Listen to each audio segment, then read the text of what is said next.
Grand Arena is back in Marvel Snap, and if you're trying to get the new card as quickly as possible, here are the 3 best decks to get you started. Hey, what's up, everybody? Kicker of Elves here. Hope you all are having a fantastic day wherever you're at. Grand Arena's back. I'm excited for the shakeup. You're here for the 3 best decks, so you can just breeze through that rewards track, get the new card, get whatever cosmetics, and then go back to your day. Or if you just want to grind Grand Arena forever, this is going to help you keep those tickets going. So these are the decks I'm going to be starting out with right away. We've got some new champions coming in, like Weapon X and Iron Man, that it's going to be their first time not being in pre-built only. So we'll have to see how they do. But these decks have been proven to work in previous formats, and I'm excited to give them another try. Let's start here with the Grand Arena Hulk build. Now, Hulk's special skill card in the Grand Arena makes it so all the Hulks in your hand cost 4. So what we're trying to do here is just overwhelm with power. So we've got Red Hulk, She-Hulk, Hulkling, Hulk, and then we can make a super cheap Scar. So what we're trying to do is just, we got a little bit of early power play, Jennifer Kale to help us ramp. We want to get down our Red Hulk, our She-Hulk, our Hulkling, and then just kind of go for a surprise turn 6 explosion, or just building up to that steadily and then being able to drop a surprise Scar. This is pretty straight up in terms of what it's trying to do. We're just trying to play big guys out there, and it can be very effective. It's loaded with tech. We've got Red Guardian to shut stuff down, Rogue to shut stuff down, Deathstrike, Cosmic Ghost Rider, Shadow King. We're basically saying we're going to play Hydra Bob for a little bit of an early priority seize, and then Jennifer Kale for ramp. We got tech cards to shut down all your ongoing shenanigans, your Thor shenanigans, anything else that you're trying to do with like Shadow King and Cosmic Ghost Rider, and then we're going to hit you with points. This is very much a classic, asking the question of, are you this tall to ride? Can you deal with us? And if they can't, well, you're going to be able to reap the benefits there. This is pretty fun. I don't want to call it a turn your brain off deck, but it is straightforward. You can swap. You don't need Cosmic Ghost Rider necessarily. You can swap in any other big card that you want. But this is a great setup of just tech and points and tech. Not getting too crazy here, and it's very fun. It's fun to see cards like, regular Hulk or Hulkling get actual play. Red Hulk's getting a ton of play in the main meta right now. If you're seeing a lot of the Star-Lord mirrors, so maybe you're sick of this guy. All right, that's the number 3 deck. Let's talk about another very strong list going into Grand Arena, which is the Thor's list. Now, this is a really fun spin on the list here because Thor's special skill card basically puts Mjolnir in your deck and draws a card. You can do that on 2, play Thor on 3, and just kind of ramp off from there. We've got Frigga, we've got Misery, we've got Jane Foster and Beta Ray Bill. We're trying to replicate our Thor's hammers and get a little surprising power play at the end of the game.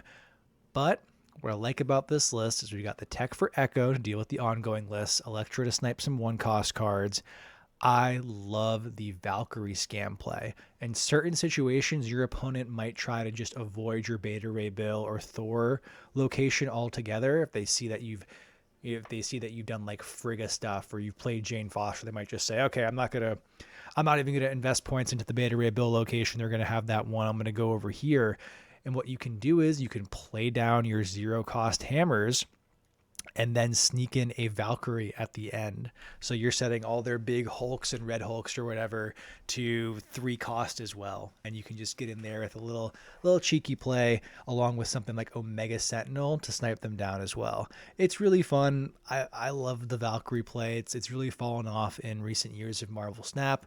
And this is a list that actually brings that back to the forefront. So a little bit off the beaten path. Maybe it's not as straightforward or as reliable just because we are shuffling cards into our deck. If we don't get Jane Foster, maybe you just like the Hulk's playstyle. That's totally fine. This deck is still an absolute heavy hitter. And you might be noticing a theme with some of these lists where it's like, okay, we got Red Guardian, we got Echo, we got Cosmic Ghost Rider. We're pretty tech heavy here. We've gotten in the Hulk list. We've got like Lady Deathstrike and Rogue. What's going on with all that? What's with all these tech cards targeting maybe lower power cards with relevant abilities? Well, that's because the best list for Grand Arena is going to be the ongoing Mr. Fantastic First Steps list. We'll have to see just how strong the new champions that are breaking free of their pre-con only construction can end up doing here, but this list is just incredible. This is like the baseline for power in the Grand Arena mode. The Mr. Fantastic is your whatever it is, your hero card, and his skill, Council of Reeds, basically gives you a surge for ongoing, where it's reducing the cost and increasing the power of an ongoing card. And the next time when you play that next ongoing card that got the buff, you just keep triggering it and passing it along. It's incredibly powerful. It is just having a surge that you don't have to draw and play is freaking nuts. You can do the kind of splat combo where you go Mr. Fantastic, Onslaught, Prodigy, Moonstone, or Mystiquing that and just put 1 trillion power into the side lanes. We've got armor in here to mess with the weapon X that's coming out. We've got Super Scroll because you're going to be seeing mirrors, and sometimes if you Super Scroll and then Mystique your Super Scroll, that can be the deciding factor for games. Moonstone, of course, Moonstone, Captain Carter, Goliath. A lot of times your opponent's going to have to really think hard about, okay, they've played a Moonstone in here, especially if you've got Goliath down. They're going to have to think long and hard about, like, can I even deal with that location? Is that something I'm going to have to just totally give up on?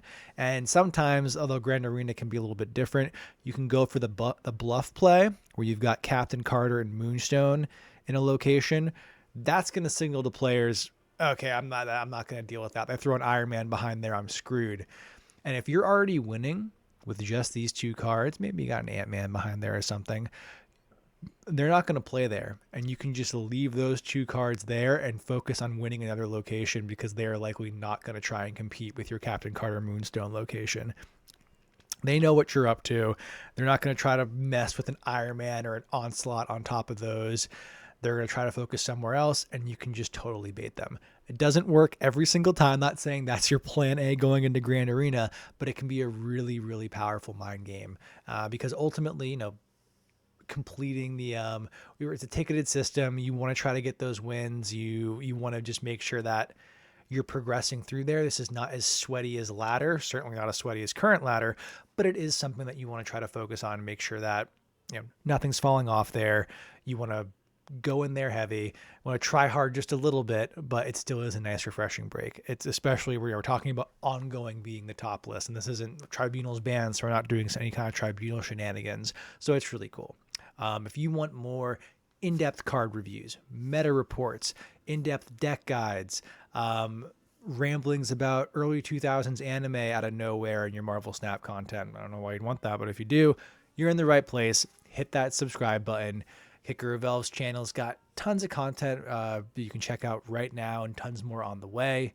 Matter of fact, check out the video on your screen right now. It's a great little piece of Marvel Snap content. Hopefully there's something on your screen right now. Otherwise it's going to look very silly.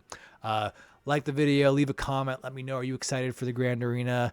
Are you done with Star-Lord? You're trying to see how Star-Lord gets into some of these decks. Always want to hear your thoughts on that stuff. I'm Kicker of Elves. Thank you all so much for watching. I will see you in the next video. Goodbye.